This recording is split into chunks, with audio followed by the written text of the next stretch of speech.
Good morning. We're making caldo de res today.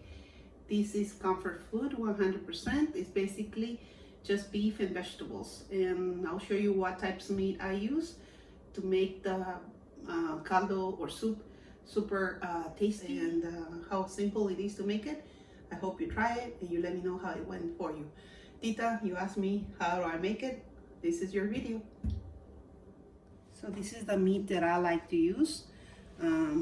I'm not sure what this is called in English, but we call it chambaretti. We also have the bone. The most important part of your meal today is having some bones. Also, you need some beef chunks like these. It's just, basic meat that you can find anywhere. And I like to add ribs. The spare ribs also have flavor and will give your caldo pretty good flavor. So we're gonna throw all this meat in a large pot and add all the vegetables. So first I gotta wash it, and then we're gonna cook it for probably an hour before I add the vegetables. I don't like to put them from the beginning because I feel like the meat takes longer to cook. I like my vegetables to still have some of that flavor and also not fall apart when I'm serving the caldo. So hold on and I'll show you. First thing you do, you get your largest pot you own, you add the meat to the pot, and you're gonna add some water. You gotta add enough water for it to cook for about 2 hours. We're adding the vegetables halfway there.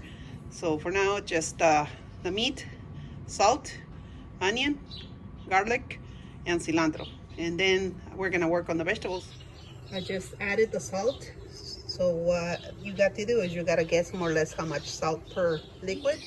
You add some onion, a whole clove of garlic. You leave the skin on so that it doesn't fall apart, and you can remove it before you serve. And you also add the cilantro. It will also be removed. The onion will be removed. This is just to flavor your broth, and that's what you want. You're gonna put it on high heat and let it cook for an hour, and we'll check it later. I'm gonna start working on all the vegetables. I'm gonna cut them all in around the same size so that they all cook at the same time. These are my choice today. I'm not using potatoes, I'm using yuca, which is very kind of like the potato, but I like it better than potatoes, so that's why I use it.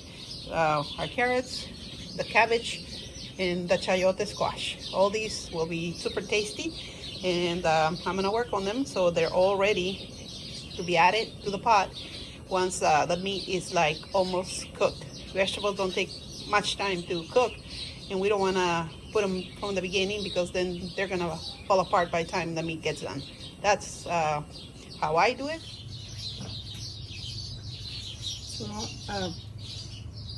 So I start with the chayote. Always remove the outer layer, just like you would do a carrot. And so on. The zucchini you leave alone, you just cut it. But you do peel your corn and you cut it in smaller pieces.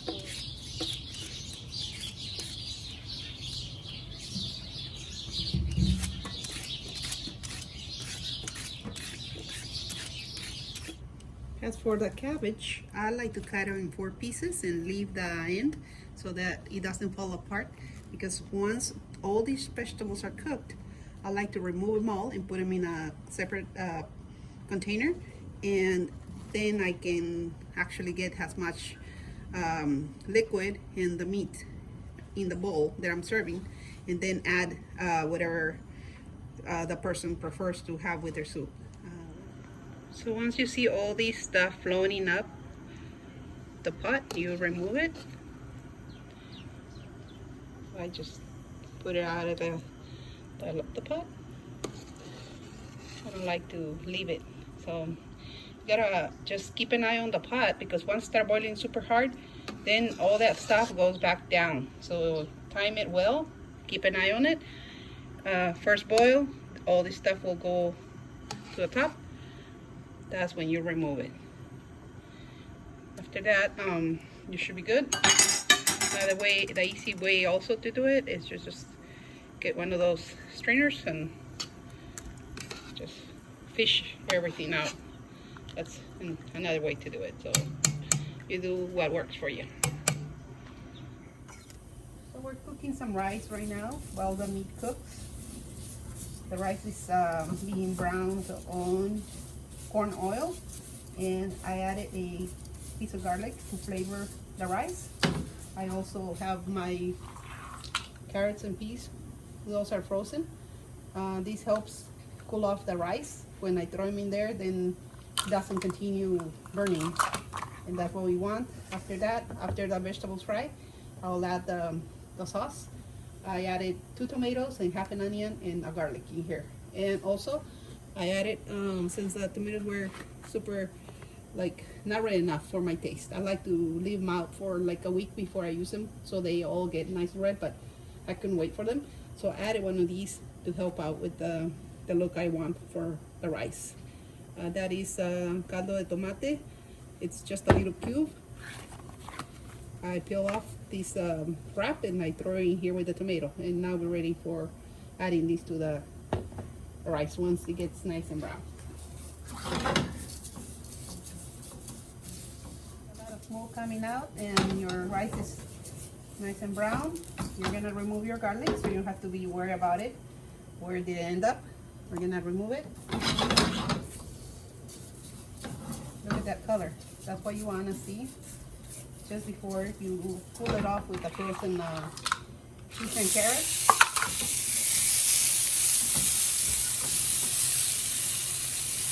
Once it's fried, we're gonna add the tomato.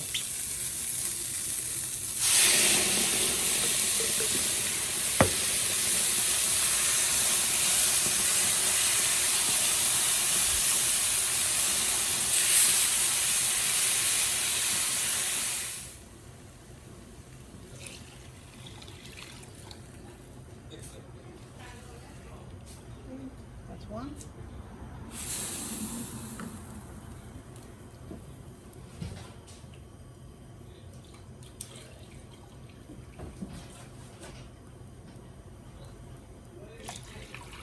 That's two. Get some of that juice and see how it tastes.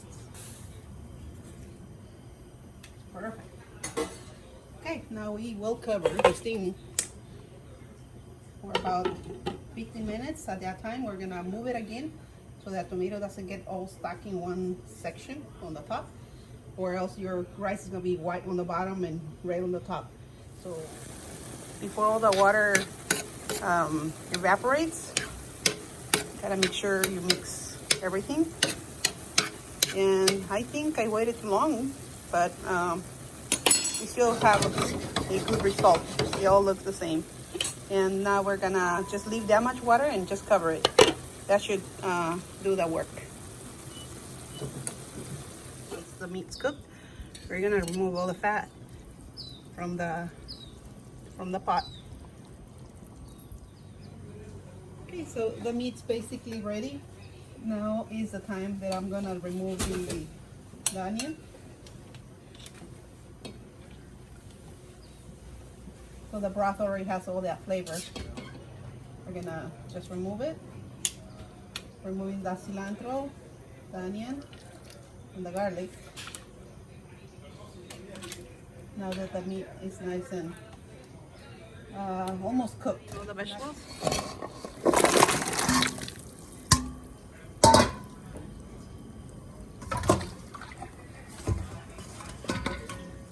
Okay, yuca. And this is what I meant, you put the cabbage on the top.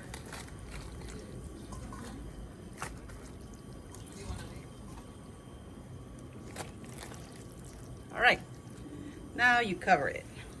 We're gonna let it cook with the vegetables for around 30 minutes. The soup is ready. All I added was some garbanzo beans because that's how I like it. And then I'm gonna add some onion and chopped jalapeno. All right, the last step. Add some lemon. I like to add some of that Spanish rice also on the side. So just do that right now. Now we're gonna test it. Still pretty hot. Oh man, this is good. You got to do it.